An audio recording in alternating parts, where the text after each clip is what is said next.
as we go through our Hope series, as we talk about what does it look like for us, followers of Jesus, to have hope in the midst of hard situations, we, as you know, are looking at different stories of biblical characters who have faced really hard situations and who have managed to hold on to this hope in God even in the midst of that hard time. And as we do look at these stories, today we're looking at the story of Esther. Something we're trying to be intentional to do is look at each story and ask ourselves, what did the people in that story do that helped them maintain hope in God? Something that we see in Esther's story, that her and Mordecai and the Jewish people, all of them, when they're faced with a really hard situation, something that they model really well is the practice of fasting. Now, fasting is something we're all familiar with. Of course, we've done our 30-hour famine at Cal a lot of times, but it maybe isn't something that you have ever thought about implementing in your own life more often than that, or maybe just not outside of Lent. But actually, fasting is something that people have done in hard situations, in times when they're looking for an answer from God, or a time they're facing a hard situation or a challenge. People have done this practice, have fasted really since the beginning of the Bible. They have done this for a lot of years. Fasting is about creating space, it's about creating time in the rhythm of your day to intentionally connect to God. So as we consider what does it look like for us to fast, I want to invite you into a little bit of my life and give you a little illustration of what fasting might look like in one of my days. If you remember, a couple weeks ago, I shared with you a brief run through of what a day in the life of Steve looks like. For the conversation that we're having today about fasting, I want to roll that tape again. Check it out. Usually I wake up scrolling Instagram. Nice joke, Aaron. And I run around getting ready for work. Bye! I love you! But a soccer practice. Guys, switch your feet in soccer. Everyone run a lap. Come on. Healthy meal. Oh. We gotta cook it. Work on my old school. Turn on the TV and just kind of hang out. And have awesome dreams about llamas.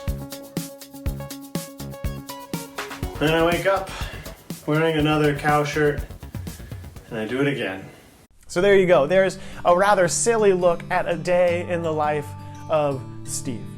But as we consider fasting today, as we talk about the practice of fasting, what I want us to start to get a picture of is this rhythm, these rhythms that our lives start to take. A lot of us, we live most of our life out of habit. There are certain habits that we are in that we do every day or every week. They're just the things that we do.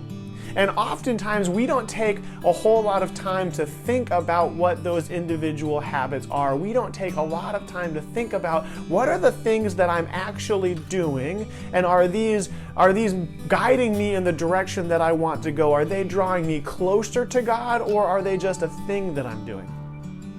If we roll back my day and look at some of the things that I did, I was pretty honest with you. Something that I do a little too often probably is I get to the end of my day, and when I finish my work, or I finish my schoolwork, or I finish whatever obligation I've done, and it's really easy for me to turn the TV on and watch a couple episodes of something. I don't think TV's bad. I don't think that we should go on a fight to kick all the TVs out of our houses. Maybe that's healthy for some of us, but honestly, that's a rhythm that I am in pretty often. And so as I consider fasting, a space that might be helpful for me to fast is if I look at my life and I say, wow, that's a thing I do a lot, maybe I should pause that. And if I fasted from TV, I could maybe take a day or 2 days or 3 days and fast from TV, and that would give me a new space all of a sudden. I have all this time opened up in my day where I can stay connected to God. I can focus on God and be prayerful to Him and say, God, this is a hard season. This is a hard season. I need help. I need you to guide me. I need you to be with me.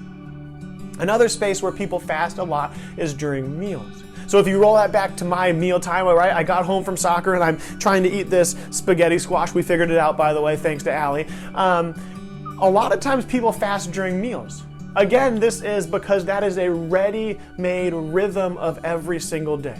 We all have meals. We all stop our day at certain points and we gather together over meals. When we're fasting, the idea is that I would take one of my meal times, my lunch or my dinner, I pause, I stop my normal rhythm, and instead of eating something, I would take the time that I would use to eat, I would take the time, the community that I would have found with that meal, and instead of gathering over food, we gather before God and say, God, this is hard. This is a challenging thing. I need you in this space. I need you to guide me through this challenging time.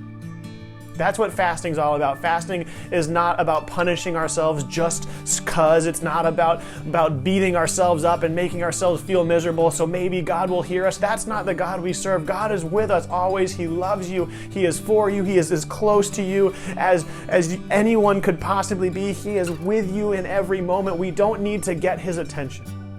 Ancient Greeks believed that they had to scream loud or beat themselves or hurt themselves to get God's attention. We don't believe that about God. That is not the God we serve. God is with you.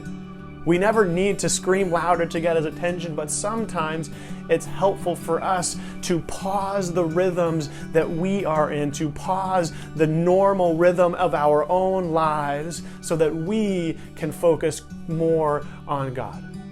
And in the Bible, in the book of James, it says, when we draw near to God, he draws near to us.